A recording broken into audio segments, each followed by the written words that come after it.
আমার নবীজি বলে, আল্লাহ, আমার উম্মত হাসরের ময়দানে থাকাকালীন আমি কিন্তু জান্নাতে প্রবেশ করব না। আমার আল্লাহ বলবে, হে নবী, আপনি তো জান্নাত না করলে জান্নাত উদ্বোধনও হবে না। বলে যে না, আমি আমার উম্মত ছাড়া আমি জান্নাতে প্রবেশ করব না। তখন আল্লাহ থেকে ফয়সালা আসবে।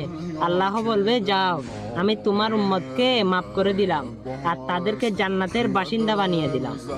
তাই সে নবীর উম্মত তো হলেন, সে নবীর জন্য কি করছেন? চলুন আজকে একটা হাদিস সে নবীর মানুষের কাছে পৌঁছে দিবেন। আপনি কিন্তু সেই নবীর উম্মত।